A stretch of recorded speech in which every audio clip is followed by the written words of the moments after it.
Here's the shock no one sees coming. On December 31st, 2006, Britain quietly wired $83 million to the United States, the final payment on a debt that had been alive since 1946. And the part that hits hardest is the bill wasn't for rebuilding Europe. And it wasn't for victory. Britain spent 61 years paying America simply for the chance to stay alive long enough to keep fighting Hitler. When I first uncovered that date, it felt like an alarm going off because it raises a question that cuts through the comforting myths we grew up with. How does the world's richest empire end up paying for a war it supposedly won? The answer isn't in the patriotic stories, it's buried in the asset transfers, the forced sales, the gold shipments, and the 99-year leases that reveal a far darker reality.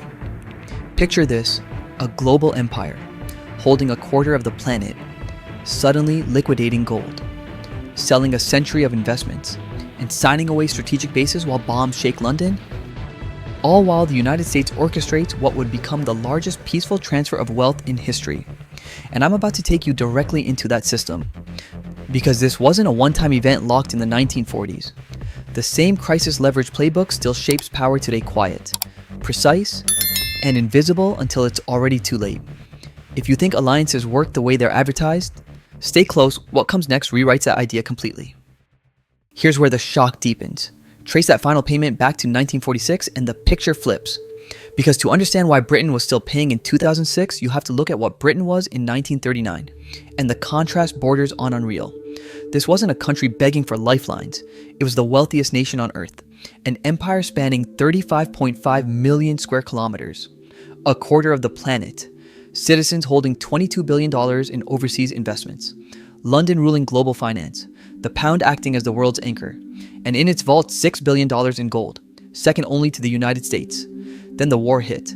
And 7 months later, that strength evaporated. Not slowly, not subtly, it collapsed.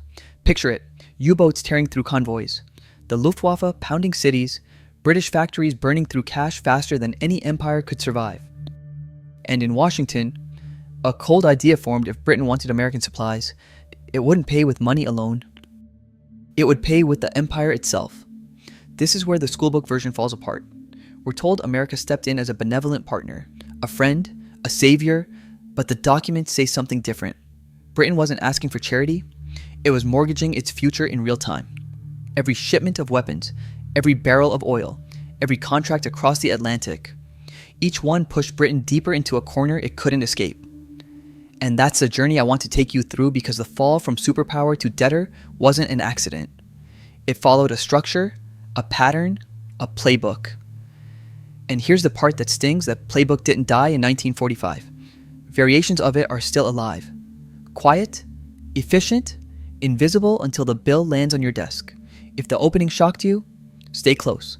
The next turn shows how an empire can be dismantled without a single shot being fired. To understand how Britain fell so fast, you have to zoom in on the moment everything snapped. It didn't happen on a battlefield. It happened in the fine print of American law. When war erupted in September 1939, the United States declared itself neutral. Neutral on paper. Anything but neutral in impact. Because buried inside the Neutrality Acts was a clause sharp enough to slice through an empire, cash and carry, and it changed everything. The rule was brutal. If Britain wanted American weapons, oil, steel, aircraft pay cash, no loans, no credit, no mercy, and haul the goods on British ships while German U-boats hunted the Atlantic, the message was clear. If you want to survive, empty your vaults first. And Britain did. As bombs lit the night sky over London, the Treasury cracked open the nation's reserves. Then came June 1940 and something the world had never seen. Operation Fish. Not a shipment, not a transfer, an economic evacuation. Warships and ocean liners, loaded with Britain's entire gold supply, $7 billion in bars. Securities, national treasures slipping across U-boat-infested waters toward Canada and the United States, the largest physical movement of wealth in human history. And none of it was for safekeeping. It was payment. For a moment, it kept the machine running. Shipments flowed, contracts were signed, factories hummed, but gold burns fast when you're feeding a global industrial war. And by November 1940, the unthinkable hit: the gold was gone. Every bar, every ounce, every safeguard that once defined Britain's financial power now melted into invoices for guns, planes, and fuel. And the collapse didn't come quietly. It hit like a hammer. British officials in Washington had to send the message no empire ever wants to send. There are no dollars left. Not less money, not tight budgets, nothing. 7 months into a war that would last 6 years, and the treasury was already empty. This wasn't mismanagement. It wasn't a tragic accident. It was the first turn of a gear designed to grind the empire down. And in the next phase, that gear tightens. Because America wasn't going to offer help, not until Britain opened its books, exposed its assets, and started selling off the empire piece by piece. By the time Britain's gold evaporated in November 1940, desperation had reached a point no empire ever wants to admit. That's when the myth of American generosity enters the history books, the familiar tale of Roosevelt stepping in with a brilliant idea called Lend-Lease, explained with his folksy garden hose metaphor. You've heard it, if your neighbor's house is on fire. You don't sell him the hose, you lend it, and he gives it back later. It's a comforting story. It paints America as the wise friend, not the opportunist, but when you dig into the files, the metaphor collapses instantly. Lend-Lease wasn't a hose. It was a contract. And the first step of that contract was a demand that Britain strip naked financially before receiving a single drop of help. This is where the drama kicks in, because behind closed doors, Roosevelt's Treasury Secretary, Henry Morgenthau Jr., was rewriting the rules of the relationship. He wasn't talking about friendship, sacrifice, or standing with democracy. He wanted Britain's books. All of them. Every asset held by the British government. Every private investment owned by British citizens anywhere on Earth. Imagine that. While London burned and civilians slept in the underground, American officials were telling Britain, prove to us that we're completely broke, then we'll talk. The British delegation, led by Sir Frederick Phillips, pushed back. He warned that forcing the empire to liquidate long-term investments during wartime would guarantee disaster, fire sale prices, irreversible losses. No economic foundation left after the war. But Morgenthau didn't budge. His logic was blunt. Why should American taxpayers subsidize a country that still has assets left to sell? Liquidate everything first. And here's the part that fuels debate even today. Lend-Lease hadn't even passed Congress yet. The American public still thought Britain was wealthy, maybe even manipulating sympathy. Washington needed proof that the empire was truly collapsing. That proof would come soon in the form of a forced sale so shocking, so humiliating. It became the turning point of the entire arrangement. Because next, America wasn't just asking Britain to open its financial records, it was about to force Britain to start selling off the empire itself piece by piece just to stay alive. If you want to see the exact moment the British Empire stopped being an empire and became a distressed seller, look here. After weeks of pressure, warnings, and humiliating demands, Morgenthau finally pushed a single asset onto the table, the test case, the proof, the sacrifice he needed to convince Congress that Britain was truly broke. That asset was American Viscose Corporation. And this is where the story stops feeling like diplomacy and starts feeling like foreclosure. American Viscose wasn't some minor holding. It was the largest producer of rayon and artificial silk in the United States, a powerhouse. It generated $10 million a year in dividends flowing straight back to London. It was owned by Courtaulds, one of Britain's most important industrial giants. And on paper, the company was worth over $100 million. But Morgenthau didn't care about its value. He cared about leverage. He told the British delegation, in effect, sell it now. Deposit the dollars into the U.S. Treasury. Or Lend-Lease dies right here. This wasn't negotiation. It was a threat delivered to a government running out of oxygen. Britain resisted hard. They knew what this sale meant. Selling a profitable American corporation during wartime under duress would guarantee a loss. It would strengthen American competitors. It would weaken Britain even after the war. Phillips warned Morgenthau again and again, but the ultimatum didn't change. And so, on March 15, 1941, the British government invoked emergency powers. It forcibly seized the American Viscose from the Courtaulds, not because it wanted to, but because Washington demanded it. The sale was handled by American bankers who saw the blood in the water. They drove the price down to $54.4 million, barely half the company's real value. The British government paid Courtaulds in pounds back home.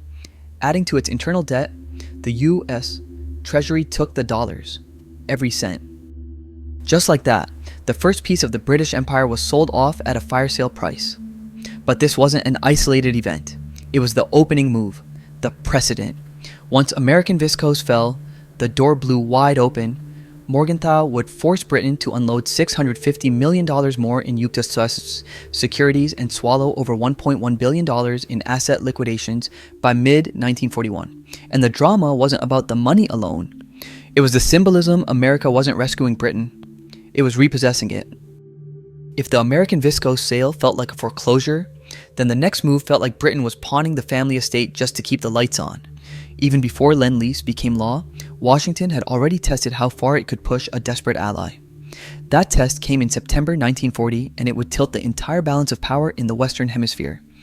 Britain needed destroyers badly. German U-boats were tearing through merchant convoys. Without escort ships, the Atlantic lifeline would snap. But the vessels Britain needed weren't new, they weren't advanced, they weren't even reliable. The United States offered 50 World War I era destroyers that had been sitting in storage. Rusting, obsolete, barely seaworthy. Ships the U.S. Navy didn't want, didn't need, and didn't plan to use. Yet America priced them like crown jewels. Because the trade wasn't about ships. It was about geography. It was about empire. It was about leverage.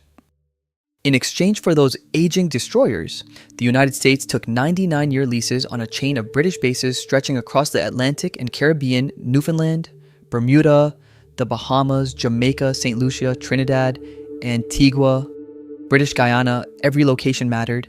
Every base changed the map. These weren't minor outposts. They were strategic choke points, gateways to shipping lanes, refueling hubs, staging grounds for hemispheric dominance. And Britain handed them over for vessels that could barely operate. Imagine the symbolism for a moment. An empire that once projected power across 5 continents, now trading away its forward positions for equipment older than many of the men who would sail it. American newspapers celebrated the deal as clever statesmanship. British officials privately saw it as a humiliation. But they had no choice. With the Atlantic burning, survival mattered more than pride. And here's the uncomfortable part. The part that still sparks debate today. The United States didn't just acquire bases. It acquired reach, influence, a permanent footprint on the edges of the British Empire. These bases became the backbone of American power in the hemisphere, long after the war ended. This was not alliance diplomacy. This was acquisition under duress, and when the ink dried, one truth became impossible to ignore. The United States wasn't just helping Britain fight a war, it was positioning itself to inherit the world Britain used to command. If the destroyers for bases deal stripped Britain of its strategic reach, then Article 7 of the Lend-Lease Agreement went after something even more vital, the empire's economic backbone. This was the clause that didn't make headlines. This was the clause the public never heard about, but it was the one that detonated at the very center of British power. Article 7 sounded harmless on paper. It required Britain to end discriminatory treatment in international commerce after the war. A vague phrase, a diplomatic cushion, but everyone at the negotiating table knew exactly what those words meant.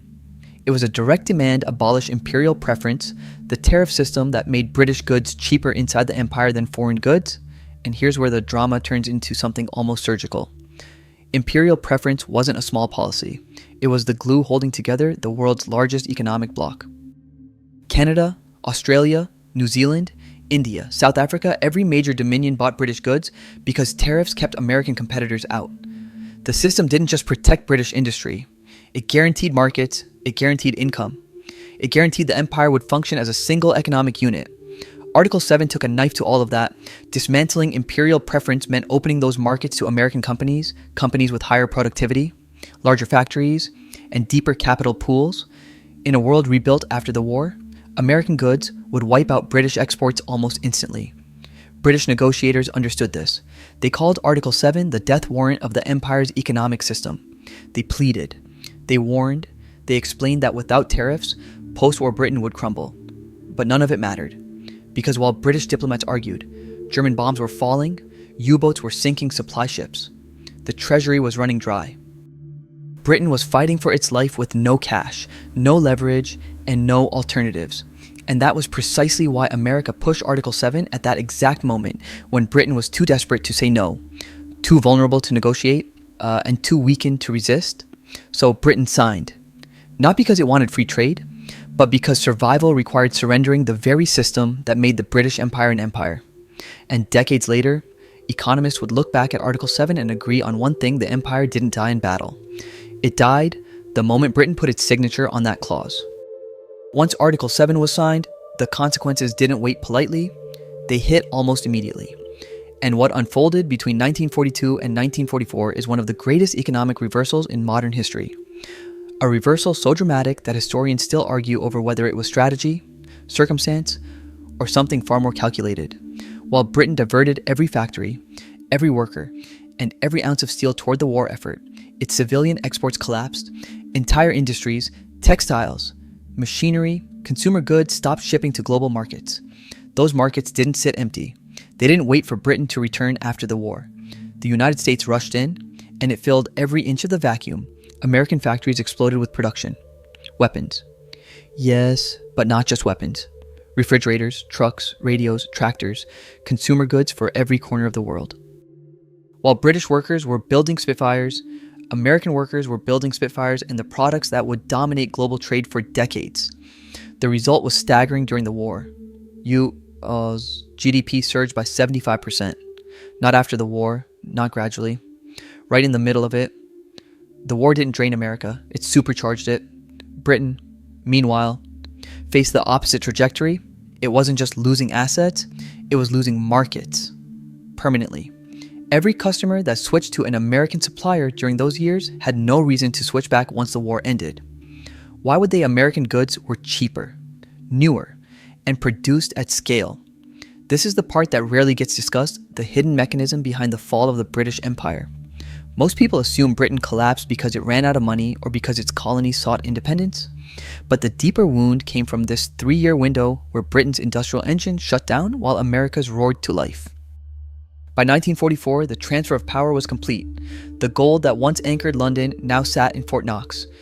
The currency that shaped global finance was no longer the pound, but the dollar, and the markets Britain had once depended on from Latin America to Asia to Africa were locked into American supply chains.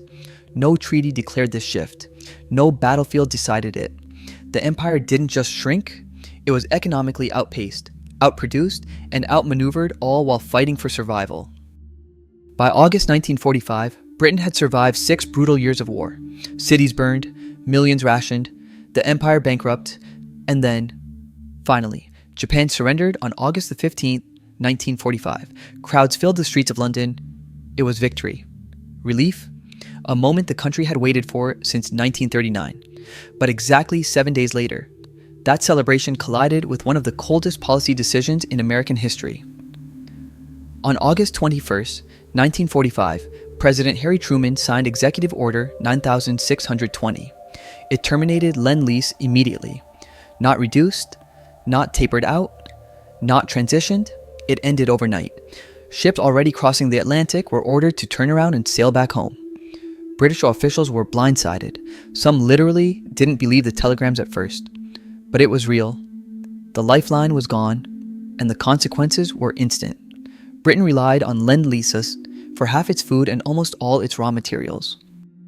Without it, the country faced shortages so severe that economists later described it as a financial Dunkirk, except this time. There was no shoreline to escape to. Britain could no longer pay suppliers. It couldn't feed its population. It couldn't rebuild factories that had been running nonstop since 1939. So the government turned to the one man who could negotiate the impossible, John Maynard Keynes. But Keynes wasn't the intellectual titan the world remembered. By late 1945, he was a sick, exhausted man with a failing heart. Still, he sailed to Washington, not as a strategist, but as a supplicant. His mission was simple and humiliating: convince America to give Britain financial help, ideally as a grant. Compensation for the years Britain fought alone while the United States remained neutral. Washington refused. No gift, no compensation. Instead, America offered a loan $3. $75 billion at 2% interest and tied it to one devastating condition. By July 1947, Britain had to make the pound fully convertible to the dollar. Keynes knew exactly what that meant. He warned that if the pound were made convertible too soon, the world would rush to dump sterling for dollars. And that's exactly what happened. On July 15, 1947, convertibility began. Within 5 weeks, Britain lost so many dollars that the system collapsed. The government had to suspend convertibility on August 20th after bleeding through a quarter of the loan. The humiliation was total. The damage was permanent. The empire's finances weren't just wounded, they were in free fall.